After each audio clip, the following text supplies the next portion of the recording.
Rep. Jim Jordan. Breaking. Due to our oversight efforts, Google commits to offer all creators previously kicked off YouTube due to political speech violations to return to the platform. But that's not all. And he's got a thread here, so at least for right now, I'm going to skip over these, but I am going to repost them right now. If you want to check these out, you can go to my profile, x.com/Spathon. It's the same as my YouTube spelling, except there's an N at the end, N as in November. So there is a whole string here. He posted like 10 follow-ups to this. This is huge news. YouTube also admits that the Biden administration censorship pressure was, quote, unacceptable and wrong, and also confirms that the Biden administration wanted Americans censored for speech that did not violate YouTube's policies. Also details when YouTube began rolling back its censorship policies on political speech after the Judiciary GOP began its investigation. And Google also states that public debate should never come at the expense of relying on quote-unquote authorities. And Google also promises to never use third-party fact-checkers again. And finally, Google warns that Europe's censorship laws target American companies and threaten American speech. His next post says, over the past few years, we have uncovered massive scandals relating to big tech censorship. This goes all the way back to July 27th of 2023. The Facebook Files, Part 1, Smoking Gun Docs prove Facebook censored Americans because of Biden White House pressure. And following up on that, it says, never before released internal documents subpoenaed by the Judiciary Committee prove that Facebook and Instagram censored posts and changed their content moderation policies because of unconstitutional pressure from the Biden White House. During the first half of 2021, social media companies like Facebook faced tremendous pressure from the Biden White House, both publicly and privately, to crack down on alleged misinformation. In April of 2021, a Facebook employee circulated an email for Facebook CEO Mark Zuckerberg and COO Sheryl Sandberg, writing, quote, we are facing continued pressure from external stakeholders, including the Biden White House, end quote, to remove posts. That's what it was in reference to. They were facing continued pressure to remove posts from Facebook. Well. In another April 2021 email, Nick Clegg, Facebook's president for global affairs, informed his team at Facebook that Andy Slavitt, a senior advisor to President Biden, was outraged that Facebook did not remove a particular post. And what did the Biden White House want removed? A meme. That's right. Even memes weren't spared from the Biden White House's censorship efforts. And he tags this approved. Let's see. I'm trying to figure out what that watermark says. But anyway, the meme is as follows from Timothy McComas. It reads, and the meme says, 10 years from now, you will be watching TV and hear, quote, did you or a loved one take the COVID vaccine? You may be entitled ... Kind of like those, remember those mesothelioma commercials? Like you could be entitled to receive money from a class action lawsuit if you were dealing with asbestos at any point in your life. Like one of those kind of infomercials.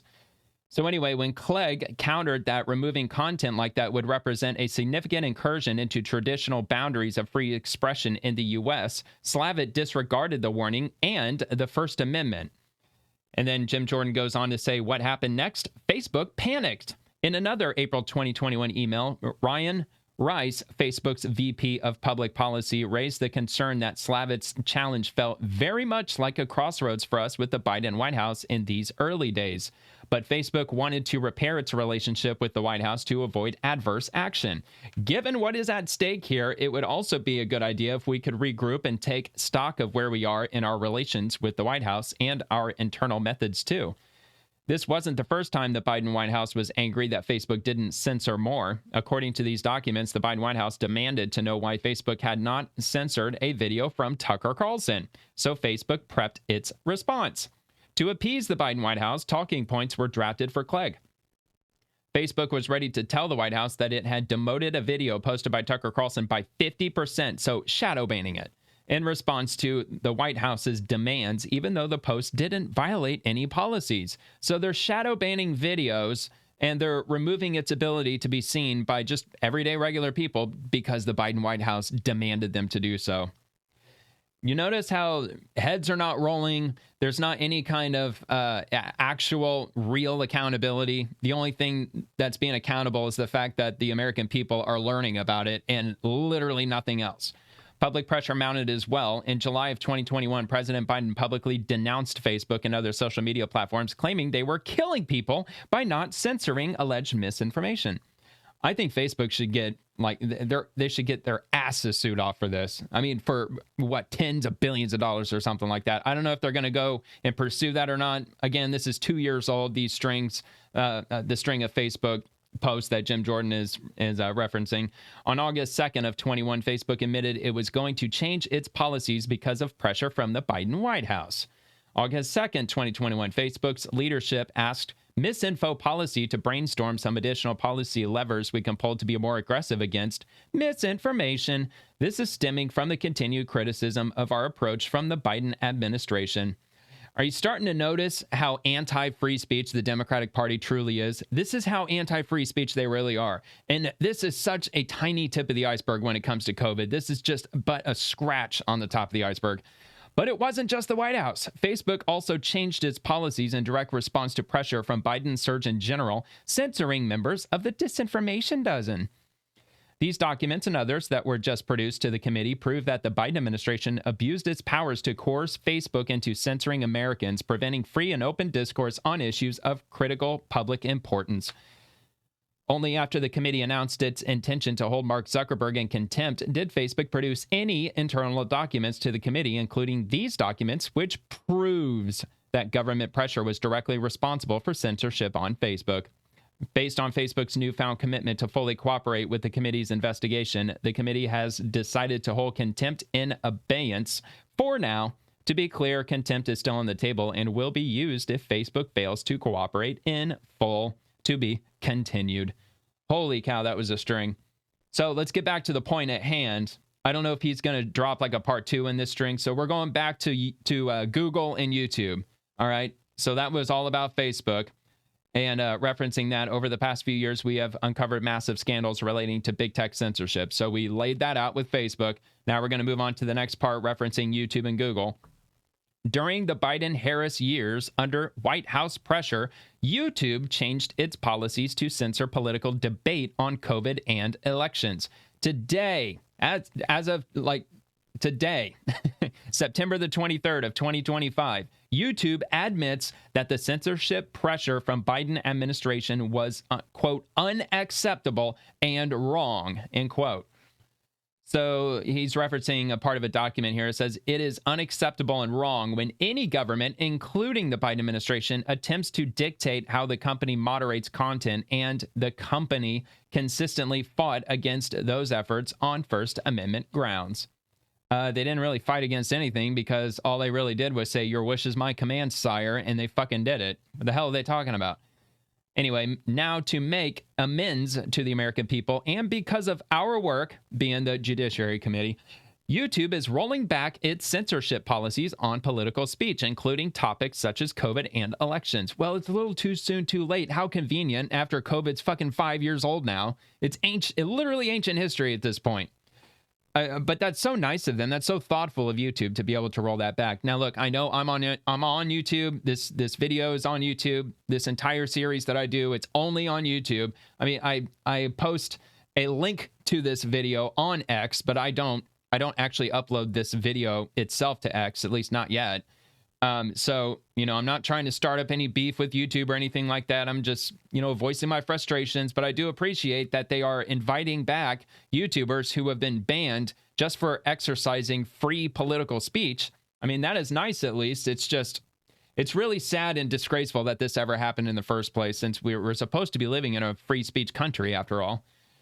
So anyway, let's see. So what does that mean? Whether you were an established YouTube presence with a massive following like Dan Bongino, or just were starting out to express political views there, you will have an opportunity to come back onto the platform if you were censored for engaging in political speech. This is another victory in the fight against censorship. In August of 2024, Meta CEO Mark Zuckerberg wrote the committee a letter admitting Biden administration pressured Facebook to censor Americans. Facebook censored Americans. Facebook throttled the Hunter Biden laptop story. You remember that? Remember when they dropped that? Absolute, incredibly sensational news for Facebook to admit that, but you didn't hear a word of that on mainstream media. Not a fucking word. All right, so he links, looks like another string of tweets possibly, or maybe an image.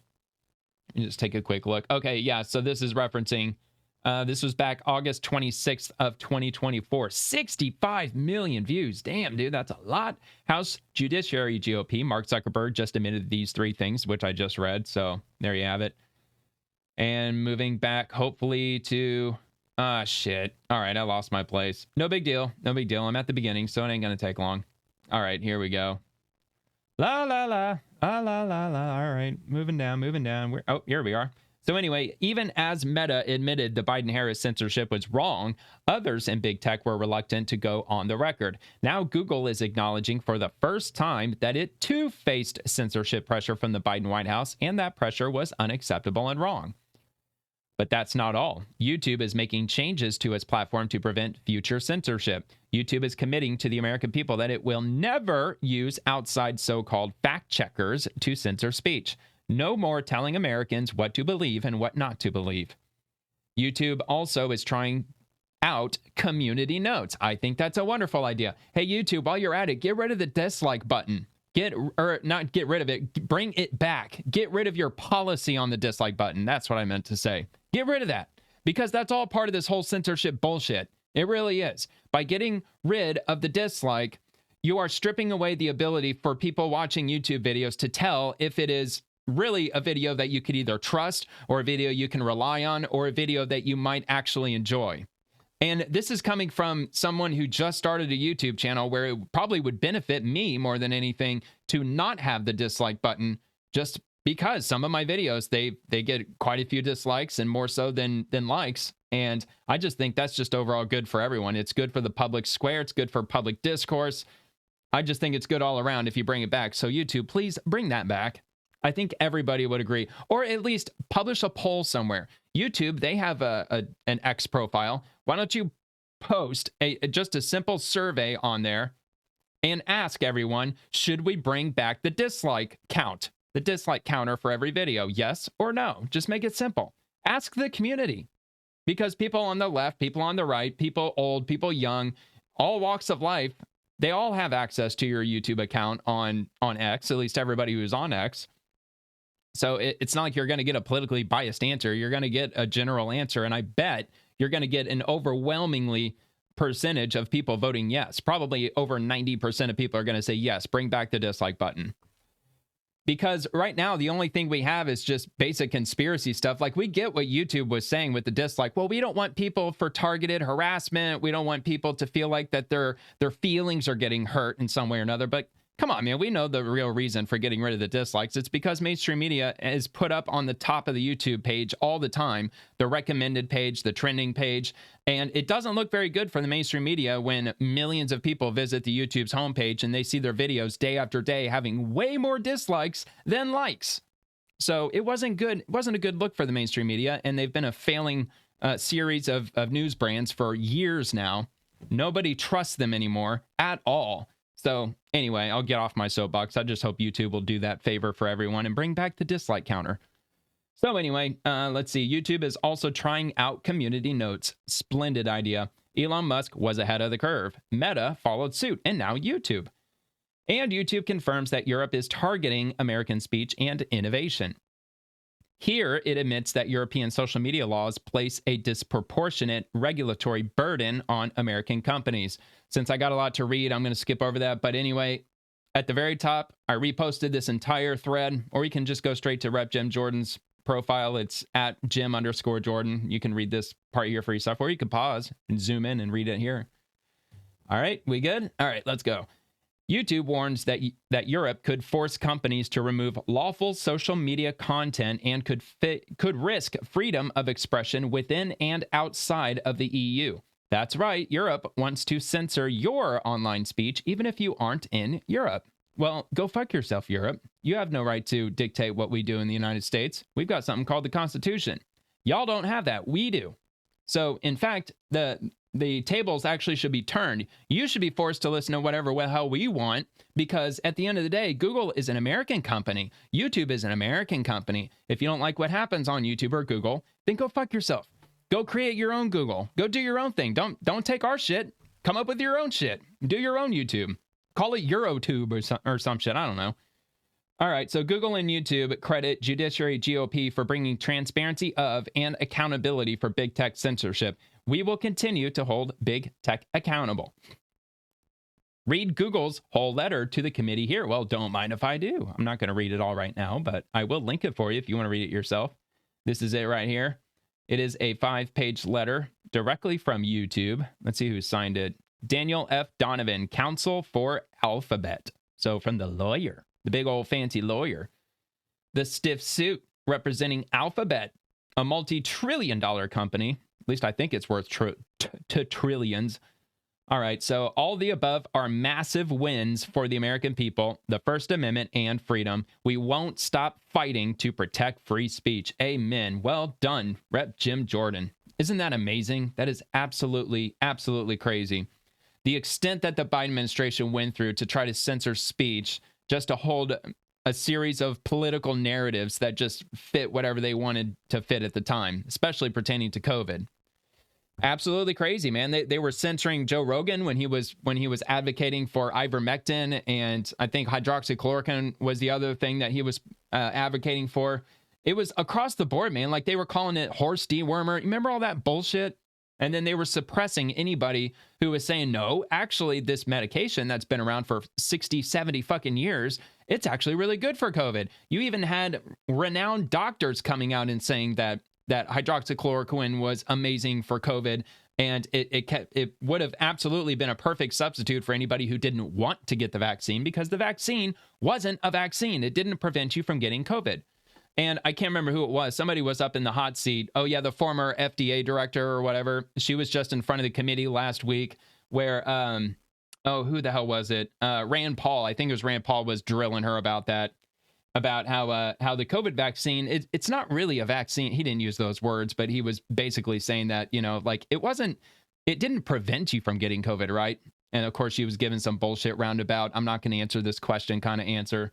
But anyway, whatever. I don't want to get into the weeds with COVID. So, all right. So that's that. Big news. It is a win for free speech, sort of. But what this thing really shows is that if Google, Alphabet, Facebook, Twitter, formerly Twitter, now X, Instagram, like all of these social media companies, they could censor all the speech that they want, and they wouldn't even really have to tell us. If they wanted to listen to some government entity with regard to censoring speech, they can do it. And this proves that not only can they, but they have done it before. And on top of it, to make it even worse, they've repeatedly lied about it. No, we're not censoring speech. We're not shadow banning anybody. We're not banning people for political free speech because they have a certain opinion about something. Yeah, they were. Yeah, they were. They absolutely were. Now that they admitted it. So if they do it again, they're just going to do the same thing. Oh, no, we're not doing that. Oh, no. Remember back in 2025 when we promised we wouldn't do it again? We're totally not doing it. All right. Well, anyway, so I'll take it as good news. I'll take it as a win. Thank you very much to YouTube and to Alphabet for being not only transparent, but finally being honest.